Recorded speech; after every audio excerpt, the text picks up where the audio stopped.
말씀은 25장 31절에서 46절까지 말씀입니다. 제가 가진 성경, 신약 성경 45면입니다.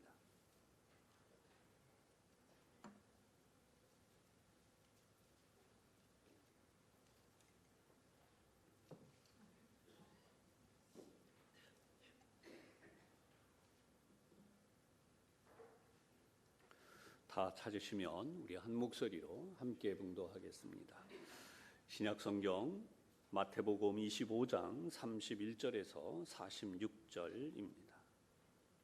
시작.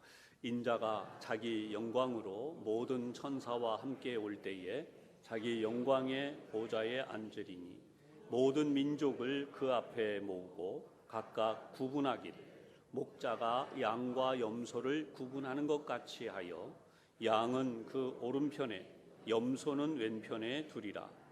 그때에 임금이 그 오른편에 있는 자들에게 이르시되 내 아버지께 복 받을 자들이여 나와 창세로부터 너희를 위하여 예비된 나라를 상속받으라. 내가 줄일 때에 너희가 먹을 것을 주었고 목마를 때에 마시게 하였고 나그네 되었을 때에 영접하였고 헐벗었을 때에 옷을 입혔고 병들었을 때에 돌보았고 옥에 갇혔을 때에 와서 보았느니라. 이에 의인들이 대답하여 이르되 주여 우리가 어느 때에 주께서 줄이신 것을 보고 음식을 대접하였으며 목마르신 것을 보고 마시게 하였나이까. 어느 때에 나그네 되신 것을 보고 영접하였으며 헐벗으신 것을 보고 옷 입혔나이까. 어느 때에 병드신 것이나 옥에 갇히신 것을 보고 가서 배웠나이까 하리니 임금이 대답하여 이르시되 내가 진실로 너희에게 이르노니 너희가 여기 내 형제 중에 지극히 작은 자 하나에게 한 것이 곧 내게 한 것이니라 하시고 또 왼편에 있는 자들에게 이르시되 저주를 받은 자들아 나를 떠나 마귀와 그 사자들을 위하여 예비된 영원한 불에 들어가라. 내가 줄일 때에 너희가 먹을 것을 주지 아니하였고 목마를 때에 마시게 하지 아니하였고 나그네 되었을 때에 영접하지 아니하였고 헐벗었을 때에 옷 입히지 아니하였고 병들었을 때와 옥에 갇혔을 때에 돌보지 아니하였느니라 하시니 그들도 대답하여 이르되 주여 우리가 어느 때에 주께서 줄이신 것이나 목마르신 것이나 나그네 되신 것이나 헐벗으신 것이나 병드신 것이나 옥에 갇히신 것을 보고 공양하지 아니하더이까. 이에 임금이 대답하여 이르시되 내가 진실로 너희에게 이르노니 이 지극히 작은 자 하나에게 하지 아니한 것이 곧 내게 하지 아니한 것이니라 하시리니 그들은 영벌에 의인들은 영생에 들어가리라 하시니라. 아멘. 여기까지 말씀이 우리 모두에게 먼저 큰 은혜가 되시기를 바랍니다. 자, 오늘도 우리 양쪽에 앞뒤에 있는 분들을 함께 축복하겠습니다. 하나님 은혜가 충만하시기 바랍니다. 충만하시기를 바랍니다. 네. 오늘 말씀은 예수님께서 말씀하신 심판 기준, 예수님께서 말씀하신 심판 기준이라고 하는 제목으로 잠시 은혜를 함께 나누겠습니다.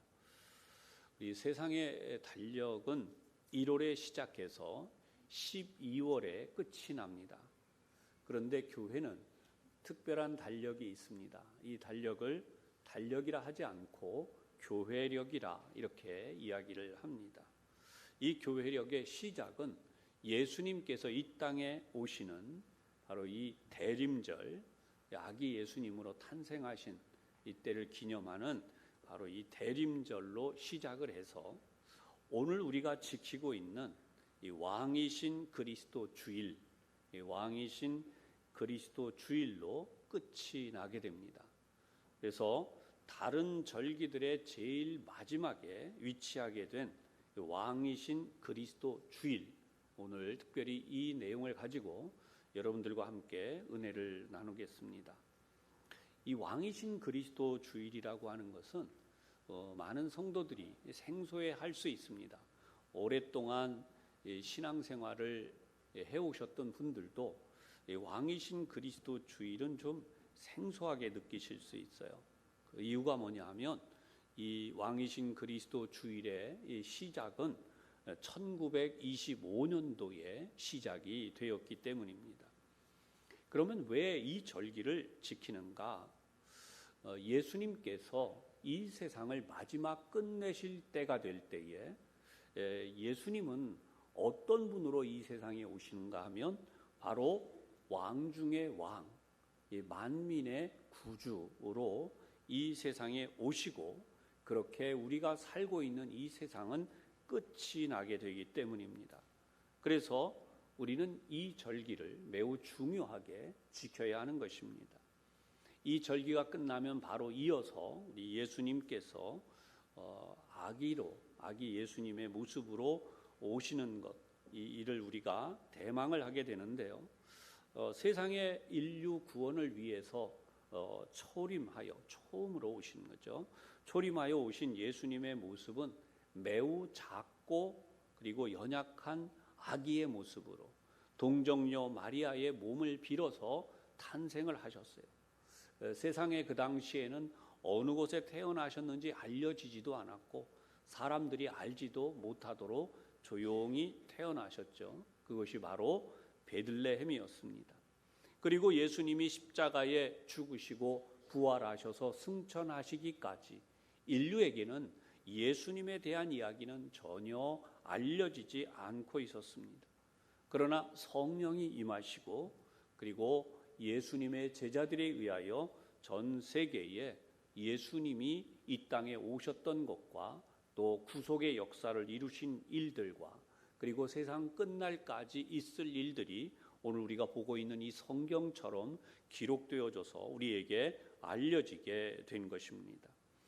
예수님은 십자가에 죽으시기까지 자신의 모든 것을 내어주시며 가장 낮은 자리, 섬김을 통하여 자신의 삶을 희생물로 내어주신 것입니다. 그래서 예수님이 이 땅에 오셔서 하신 말씀은 내가 온 것은 죄인을 불러 회개시키러 왔다, 이렇게 말씀하셨습니다. 그런데 이 예수님이 다시 재림하여 오실 때에는 만왕의 왕으로 오신다는 것입니다. 그러면 왜 만왕의 왕인가? 모든 왕들보다도 높으시고 그 왕들까지도 통치하고 다스리셔서 구원의 길로 인도하실 뿐만 아니라 오늘 우리 모두가 함께 보게 될 심판자, 심판주라고 하는 이 모든 만물에 대하여서 심판하실 절대자이시기 때문입니다. 오늘 우리가 보고 있는 이 본문의 말씀은 세상이 마지막 끝날 때에 있는 일을 말씀하신 것입니다. 따라서 우리는 이 말씀을 매우 주의 깊게 그리고 우리가 이 말씀을 어떻게 지켜갈 것인가 라고 하는 것을 간절한 마음으로 보며 우리가 두렵고 떨리는 마음으로 내가 이렇게 살아야 되겠다라고 하는 결단의 시간이 되어야 한다는 것입니다. 하나님께서 예수님을 통하여 이렇게 심판하지 않으신다면 저와 여러분은 이 말씀을 대할 일이 없습니다. 하지만 우리가 이 심판대 앞에 서게 될 것이기 때문에 가장 엄숙한 마음 그리고 두려운 마음, 떨리는 마음으로 이 말씀을 대할 수밖에 없는 것입니다. 어떻게 예수님께서 이 세상에 오셨을 때에 심판하실까? 이 세상을 심판하시는 장면을 오늘 설명해 주신 것입니다. 31절에서 33절까지 말씀 봅니다. 인자가 자기 영광으로 모든 천사와 함께 올 때에 자기 영광의 보좌에 앉으리니 모든 민족을 그 앞에 모으고 각각 구분하기를 목자가 양과 염소를 구분하는 것 같이 하여 양은 그 오른편에 염소는 왼편에 두리라. 이 말씀을 보면 예수님께서 오실 때에 초림하실 때처럼 홀로, 그것도 연약하고 참 남들이 제대로 알아보지 못하는 어린아이, 아기의 모습으로 오시는 것이 아니라는 거죠. 그때 오실 때에는 예수님께서 완전히 새로운 모습으로 오셔요. 지난번에 제가 설교를 통해 말씀드렸던 데살로니가 전서 4장 16절의 말씀이 있는데요. 천사장의 호령과 나팔 소리가 울리는 가운데 예수님께서 강림하시는 모습을 함께 나누었었습니다. 그 모습이 오늘도 이 본문에 나와 있어요. 바로 31절이죠. 인자가 자기 영광으로 모든 천사와 함께 올 때에. 이 말씀은 단순하게 기록이 되어져서 우리가 이 말씀의 내용을 다 이해하는 것이 쉽지 않지만 함께 이 시간 이 말씀을 생각해 보겠습니다. 예수님께서 예수님의 영광, 그 가지신 영광으로 이 세상에 오신다고 했어요. 예수님은 어떤 분인가? 그 영광이라고 하는 것은 이 우주 만물 크기로만 하나 이야기를 해보겠습니다. 지금 과학자들이 아무리 연구를 해도요, 미래에도 있을 일이지만 이 우주의 크기가 얼마나 큰지 알 수가 없어요. 그러다 보니까 만들어낸 이론이 빅뱅이라고 하는 이론이죠. 우주는 끝없이 지금도 퍼져나가고 있다, 이렇게 이야기하고 마는 거예요. 인간의 머리로는 이 우주의 크기를 측량할 수가 없습니다. 그리고 이 우주에 어떤 것들이 있는지도 다 알 수가 없어요. 여러분, 이 광대함이 바로 예수님의 영광이라는 거죠. 우리 인간의 머리로 예수님이 얼마나 위엄이 있고 두려운 분이고 크신 분인지를 도저히 알 수가 없어요. 그런데 이러한 모든 것, 그 영광으로 이 땅에 오신다는 거죠. 그런가 하면 우리는 천사들의 수가 얼마나 되는지 몰라요. 성경의 계시록에 보면 이 구원받을 자라고 해서 이스라엘 민족을 예시로 설명한 내용이 14만 4천이라는 숫자가 나와 있습니다. 그러나 다른 것을 또 보면 셀 수 없는 무리가 구원받았다라고 하는 말씀을 하고 있어요. 그러니까 천사의 수가 얼마나 되는지도 우리는 알 수가 없는 것입니다. 그런 모든 천사들이 같이 온다 그랬어요. 모든 천사와 함께 올 때 우리는 숫자로 헤아릴 수 없는 무수한 천사들이 예수님을 호위하면서 이 땅에 우리 세상을 끝내기 위하여 함께 오시고, 그 오시는 모습을 바로 오늘 성경에는 어떤 설명을 하고 있느냐 하면 예수님이 오셔서 영광의 보좌에 앉으신다 그랬어요. 하나님의 영광의 보좌에. 우리의 상상을 초월하는 모습이에요. 이런 예수님의 모습은 그냥 오시는 것이 아니라 이제 심판하기 위하여 오신다는 것입니다. 그래서 32절에 보면 모든 민족을 그 앞에 모으고 라고 말씀해요. 여기 나오고 있는 모든 민족이라고 하는 것은 당연히 온 세계의 모든 사람들인데 이 땅에 태어났던 모든 사람들입니다. 그때까지 태어난 모든 사람들, 그 사람들을 모으고 이제 심판을 시작하세요. 근데 어떻게 심판하는가? 목자가 양과 염소를 구분하듯이 한다. 이 부분을 가지고 목사님들이 참 많이 설교를 하셨습니다. 양은 어떤 특성을 가졌고 염소는 어떤 특성을 가졌고, 그래서 양이 될 것이냐 염소가 될 것이냐라고 하면 양이 되라라고 하는 설교를 참 많이들 하셨습니다. 근데 성경을 다시 보시면 양은 오른편에 염소는 왼편에 둔다라고 말씀을 했어요. 근데 저 오늘 여러분들에게 제가 이 본문의 말씀들을 가지고 함께 나누려고 하는 것은 이 심판이 아니라면 우리는 이 말씀을 그렇게 정말 심도 있게 보지 않아도 될 거예요. 그런데 이 세상 마지막 때에, 그것도 마지막 심판에 대한 말씀이 여기에 기록되어져 있기 때문에 저와 여러분은 이 말씀을 정말 자세하게 그리고 두렵고 떨리는 마음으로 봐야 한다는 것입니다. 이 심판을 주재하실 재판장은 누구신가? 예수님이에요. 그리고 예수님이 심판을 하실 판결의 말씀이 오늘 기록되어 있다는 거죠. 여러분, 세상에는 판결하는 심판에 대해서 그 판결문을 미리 알려주는 그런 재판은 없습니다. 하지만 성경, 예수님께서 미리 어떻게 우리 모든 인류를 심판하실 것인가에 대해서 이 판결에 대해 소상하게 알려주셨어요. 그러면 왜 이 말씀을 우리에게 해주셨을까요? 바로 이 심판을 우리가 잘 이해하고 그리고 준비하여서 이 심판에서 우리에게 주님이 하시는 말씀에 따라 우리가 오른편에 있는 자가 되고 그리고 양과 같은 자가 되어서 온전히 구원받는 자가 되라 라고 하시는 말씀을 해 주시는 것이죠. 그래서 우리가 이 말씀을 통해 첫 번째, 주님의 양이 되어서 오른편에 서는 자가 되어야 한다라고 하는 것입니다. 왜냐하면 이제부터 이루어질 심판에서 천국에 들어가게 될 무리는 바로 양들로 구별되어진 이 무리들이기 때문이에요. 34절입니다. 그때에 임금이 그 오른편에 있는 자들에게 이르시되 내 아버지께 복 받을 자들이여, 하나님께 복 받을 자들이라고 하세요. 나와 창세로부터 너희를 위하여 예비된 나라를 상속받으라. 하나님의 계획 속에 보면 이 세상을 창조하실 때부터 이미 구원받을 자들을 위해서 하나님의 나라를 예비해 두셨다는 거예요.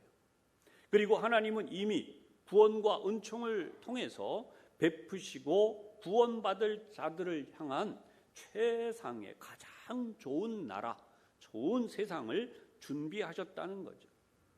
그 나라를 이제 이 무리들에게 상속하시는 거예요. 근데 여기 조건이 나오고 있습니다. 35절, 36절입니다. 내가 줄일 때에 너희가 먹을 것을 주었고 목마를 때에 마시게 하였고 나그네 되었을 때에 영접하였고 헐벗었을 때에 옷을 입혔고 병들었을 때에 돌보았고 옥에 갇혔을 때에 와서 보았느니라. 자, 이 말씀을 보면 예수님을 얼마나 잘 섬겼는지에 대해서 말씀하고 있어요. 배고파 하실 때에 음식을 가져다 드렸다는 거예요. 목이 마르실 때 마시게 해드렸다는 거예요. 그리고 나그네로 외롭게 계실 때에 영접해드렸고 입을 것이 없을 때에 입을 것을 가져다 드렸다는 것입니다. 그리고 병 들었을 때에 돌보아 드렸고 감옥에 갇혀 있을 때 찾아뵈었다라고 말씀을 하세요. 이 말씀의 의미를 우리가 지금 이해하는 것이 참 쉽지 않은 상황입니다. 어떻게 우리가 예수님이 이 땅에 불과 3년밖에 안 계셨는데 이 일이 가능한 것일까? 예수님이 말씀하신 이 부분에 대해서 이제 이 성경에 표현되어지는, 그래서 구원받을 자들 또 아버지의 나라를 상속받을 자들에게 주신 이 말씀에 대해서 분명히 중요하게 대답하는 말이 나와요. 37절부터 39절이죠. 이에 의인들이 대답하여 이르되 주여 우리가 어느 때에 주께서 줄이신 것을 보고 음식을 대접하였으며 목마르신 것을 보고 마시게 하였나이까? 어느 때에 나그네 되신 것을 보고 영접하였으며 헐벗으신 것을 보고 옷을 입혔나이까? 어느 때에 병드신 것이나 옥에 갇히신 것을 보고 가서 배웠나이까 하리니. 자, 여기서 중요한 사실은 이들은 자신들이 행한 일에 대하여 알지 못하고 있다는 거죠.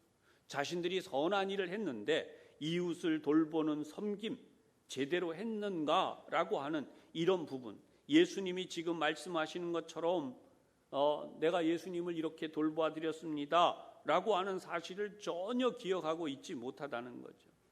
이 말씀을 우리가 조금 이해하기 위해서 먼저 40절을 볼 필요가 있습니다. 40절에 보면 임금이 대답하여 이르시되 내가 진실로 너희에게 이르노니 너희가 여기 내 형제 중에 지극히 작은 자 하나에게 한 것이 곧 내게 한 것이니라. 지극히 작은 자 하나에게 한 것이라고 말씀했어요. 이것은 힘이 없고 능력이 안 되는 자들, 그래서 굶고 목마르고 버려지게 되고 그리고 못 입고 병들고 옥에 갇혀서 고통당하는 사람들이다라고 표현이 되어져 있습니다. 지극히 작은 자라고 표현되어진 이들에 대하여서 어떤 마음으로 이들을 대했는가, 예수님이 이것을 굉장히 중요하게 보시고 말씀하시기를, 이 지극히 작은 자 하나에게, 이 형제들 중에 하나에게 한 것이 내게 한 것이다 라고 말씀을 하셨어요. 그러면 여러분, 왜 이 사람들은 자기들이 이렇게 돌본 사람들에 대하여 기억을 하지 못하고 있을까요? 그들이 스스로 이웃을 섬겼고 분명히 이 선한 일들을 했습니다. 그런데 이들이 기억하지 못하고 있는 것은 무엇일까요? 이들이 이렇게 된 것에는 그들이 스스로 겸손한 마음을 가지고 주님의 마음을 닮아가고 그리고 주님의 뜻에 순종하기 위해서 노력하는 모습이어서, 그렇게 사는 것을 기본으로 알고 살았기 때문에 자신들이 의식하지 못할 정도였다는 거예요. 주님을 닮기 위해 힘썼고 주님의 뜻에 순종하기 위해 살아왔기 때문에 당연한 것이었다는 것입니다. 그래서 이 당연한 것들을 그들은 중요하게 자기들의 어떤 덕목에 넣어놓지 않고 그저 구원받은 하나님의 자녀로서 우리 주님을 따라가는, 주님을 닮은 모습으로 사는 데에 목적을 두고 있었다는 거죠. 우리도 이런 모습으로 살아야 될 것입니다. 오늘 말씀을 듣는 여러분들이 바로 이 작은 자를 돌보는, 그래서 지극히 작은 자 하나에게 하는 삶을 반드시 살아가시기를 주님의 이름으로 축원합니다. 두 번째 부분으로, 염소로 분류되어서 주님의 왼편에 서서는 안 된다는 것입니다. 이 왼편에 선 자들에게 어떤 판결이 내려졌습니까? 41절에 봅니다. 또 왼편에 있는 자들에게 이르시되 저주를 받은 자들아, 나를 떠나 마귀와 그 사자들을 위하여 예비된 영원한 불에 들어가라. 우리가 이 성경을 보면서 절대로 우리가 처해지지 말아야 될 위치, 어쩌면 성경은 우리가 이것을 선택할 수 있는 것처럼 말씀을 하고 있어요. 그 위치가 어디냐? 주님의 왼편이라는 것입니다. 주님을 믿는 우리들이 절대로 이 판결을 받아서는 안 되는 것이에요. 그래서 우리가 이 말씀을 대하면서 반드시 기도하고 실천해야 될 것이 이런 것입니다. 주님, 우리가 주님의 오른편에 서게 하여 주시옵소서. 절대로 왼편에 서지 않고 주님의 오른편에 서게 하여 주시고, 또 주님께 그 복받는 삶으로 살아가게 하여 주시옵소서. 이렇게 간절히 기도하며 하나님의 뜻을 사모하며 살아가야 한다는 것입니다. 그렇다면 어떤 자들이 주님의 왼편에 서게 되었습니까? 오늘 성경 42절, 43절에 나오는 말씀이에요. 내가 줄일 때에 너희가 먹을 것을 주지 아니하였고, 목마를 때에 마시게 하지 아니하였고, 나그네 되었을 때에 영접하지 아니하였고, 헐벗었을 때에 옷 입히지 아니하였고, 병들었을 때와 옥에 갇혔을 때에 돌보지 아니하였느니라. 이들은 의인으로 불려졌던 이들과 반대로 우리 주님을 향한 섬김이 없었다는 거죠.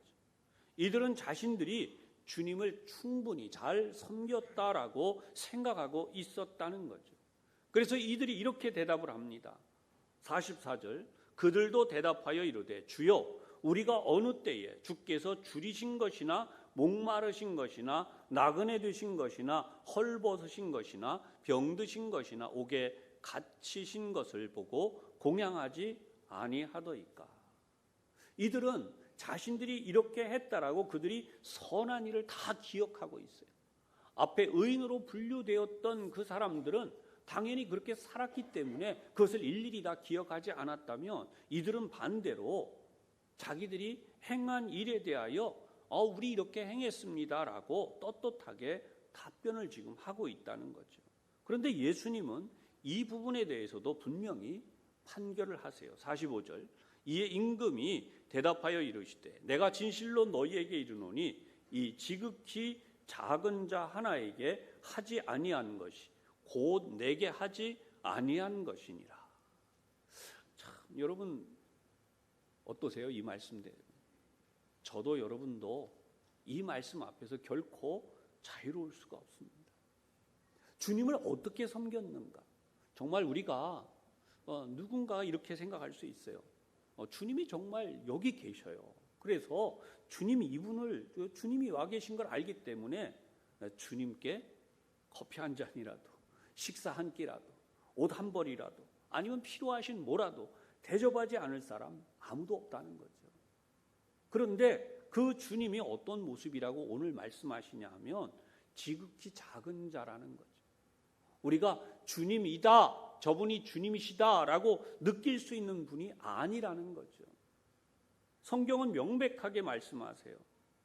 지극히 작은 자라고 말씀하실 때에 여기 있는 내 형제들이라고 분명하게 말씀을 하고 있다는 거죠. 그러면 우리가 어떻게 해야 된다고 말씀하시는 것일까? 최후의 판결이 내려질 때에 46절을 보면 그들은 영벌에 의인들은 영생에 들어가리라. 여러분, 우리는 반드시 실천해야 되는 부분이 오늘 여기에 나오고 있어요. 어떤 실천을 해야 되는가? 세 번째, 주님의 사랑을 실천하며 살아야 한다는 거죠. 예수님이 오늘 이 말씀을 통해서 책망하신 무리들은 그들에게 행함이 없었다, 실천이 없었다라고 하는 것인데요. 이 말씀을 다시 생각해 보면 어떤 뜻이 되냐면 하나님의 말씀에 따라서 그들의 삶이 변화되지 않았다라고 하는 것이. 여전히 그들은 이기적이었고 자기 자신 중심적이었고 예수님을 닮지 않고 살아가면서, 그래서 그들에게 인생의 주인이 예수님이 아니었다는 거죠. 예수님이 내 인생의 주인이요, 예수님이 나의 왕이셨다면 우리는 당연히 그 예수님을 따라서 예수님의 명령에 순종하며 살아갔을 거라는 거죠. 근데 여러분, 여기에 우리가 오늘 돌아보아야 될 매우 중요한 사실이 들어있다는 것입니다. 예수님이 책망하신 무리들은 바리새인들이었어요. 그러면 그 바리새인들의 문제가 무엇인가? 그들은 신앙이 점점 자기중심적으로 바뀌었다는 거죠. 나는 이런 의를 행했습니다. 나는 이런 식으로 선을 행하고 살아갑니다. 라고 하는 거예요.